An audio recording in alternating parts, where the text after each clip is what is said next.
Assalamualaikum warahmatullahi wabarakatuh. Halo teman-teman, perkenalkan nama saya Putri Rahmawati, NIM 19110056.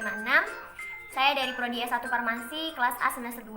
Jadi di sini saya akan menjelaskan materi tentang suspensi untuk melengkapi nilai praktikum farmasi fisik saya. Jadi yang pertama saya akan menjelaskan apa pengertian suspensi itu. Menurut FIED 4, suspensi adalah sediaan cair yang mengandung partikel padat titik larut yang terdispensi dalam fase cair. Kemudian menurut FIED 3, suspensi adalah sediaan yang mengandung bahan padat dalam bentuk halus dan tidak larut, terdispensi dalam cairan pembawa. Kenapa suspensi? Jadi ada beberapa alasan bahan aktif diformulasi bentuk sediaan suspensi. Yang pertama yaitu suka larut dalam air, dalam bentuk terlarut, berasa pahit, dan ada beberapa orang itu sulit menelan obat, tablet, ataupun kapsul. Kemudian ada keuntungan dan kerugian suspensi. Keuntungannya adalah yang pertama, baik untuk pasien yang sulit menelan, yang kedua, homogenitasnya tinggi, yang ketiga, lebih cepat diabsorpsi, yang keempat, dapat menutupi rasa tidak enak, dan yang terakhir, yang kelima, mengurangi penguraian zat aktif. Selanjutnya ada kekurangan suspensi, yaitu yang pertama tuh ada kestabilan rendah atau pertumbuhan kristal, yang kedua ada harus dikocok terlebih dahulu, yang ketiga ada aliran menyebabkan sukar dituang, yang keempat ada ketetapan dosis rendah dibanding larutan. Selanjutnya teman-teman, ada hal yang harus diperhatikan dalam suspensi. Yang pertama itu ada kecepatan sedimentasi, terus ada rheologi, terus ada pembahasan serbuk, ada pengaruh gula, terus ada floatasi atau terapung, yang terakhir ada pertumbuhan kristal. Selanjutnya ada macam-macam suspensi, yaitu ada suspensi oral, suspensi tropikal, suspensi tetes telinga, suspensi optalmik, dan yang terakhir ada suspensi untuk injeksi terkonstitusi. Jadi teman-teman, saya akan menjelaskan macam-macam suspensi. Yang pertama yaitu ada suspensi oral, adalah sediaan cair yang mengandung partikel padat dalam bentuk halus yang terdispensi dalam fase cair dengan bahan pengaroma yang sesuai yang ditujukan untuk penggunaan oral. Yang kedua, ada suspensi topikal, adalah sediaan cair yang mengandung partikel padat dalam bentuk halus yang terdispensi dalam cairan pembawa cair yang ditunjukkan untuk penggunaan kulit. Yang ketiga, ada suspensi tetes telinga, adalah sediaan cair yang mengandung partikel-partikel halus yang ditujukan untuk diteteskan pada telinga bagian luar.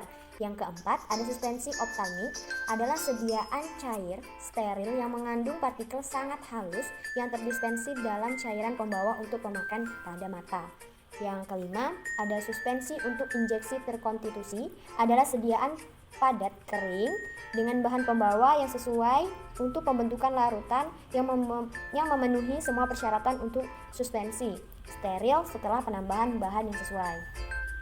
Selanjutnya ada syarat sediaan suspensi. Yang pertama yaitu ada stabil dan homogen, yang kedua ada bahan padat yang tidak larut dalam pembawa mempunyai ukuran partikel yang kecil dan sama besar, yang ketiga ada tidak boleh cepat mengendap, yang keempat partikel-partikel yang mengendap tidak boleh menjadi massa yang keras dan harus dapat disuspensikan kembali dengan sedikit pengocokan, dan yang terakhir yang kelima yaitu tidak terlalu kental sehingga mudah dituangkan. Tujuan pemberian bentuk sediaan suspensi. Yang pertama ada bahan obat tidak larut, tetapi diinginkan sediaan bentuk cair. Misal, untuk penderita yang tidak dapat menelan, sediaan tablet atau kapsul. Untuk sediaan parenteral atau injeksi mempermudahkan penggunaan atau pemakaian menjadi lebih baik. Yang kedua, ada untuk memperbesar stabilitas dari bahan obat. Bahan obat mempunyai bentuk yang larut dalam air atau bentuk garamnya, tetapi tetapi tidak dibuat dalam bentuk larutan karena tidak stabil dan mudah terurai. Yang ketiga, untuk memperbaiki rasa. Bahan obat dalam bentuk larutan terasa sangat pahit, dibuat bentuk suspensi sehingga rasa pahit dapat berkurang. Yang keempat, untuk memperlama khasiat. Suspending agen dari alam, yaitu ada golongan gom. Golongan gom itu ada A. akasia, yang B. kondrus, yang C. tragakan, yang D. algin. Dan golongan bukan gom yaitu ada bentonit, hektorit, vegum. Suspending agen sintetis yaitu ada derivat selulosa, Dalam derivat selulosa itu ada metil selulosa atau metosal dan tilose. Kemudian ada karboksimetil selulosa atau CMC. Yang terakhir ada hidroksi metil selulosa. Stabilitas suspensi. Faktor-faktor yang mempengaruhi stabilitas suspensi. Yang pertama itu ada ukuran partikel. Jadi, makin kecil ukuran partikel, makin besar luas penampangnya dan daya tekanan ke atas semakin besar dan memperlambat gerakan partikel untuk mengendap. Kemudian, semakin besar ukuran partikel, makin kecil luas penampangnya, daya tekan ke atas semakin kecil dan mempercepat gerakan partikel untuk mengendap. Jadi, untuk memperlambat laju pengendapan dapat dilakukan dengan memperkecil ukuran partikel dengan menggunakan mixer, homogenizer, colloid mill, dan mortir.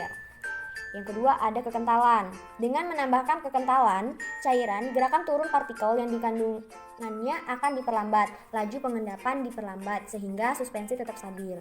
Selanjutnya ada jumlah partikel atau konsentrasi. Kemudian ada sifat atau muatan partikel tersuspensi. Baiklah, itulah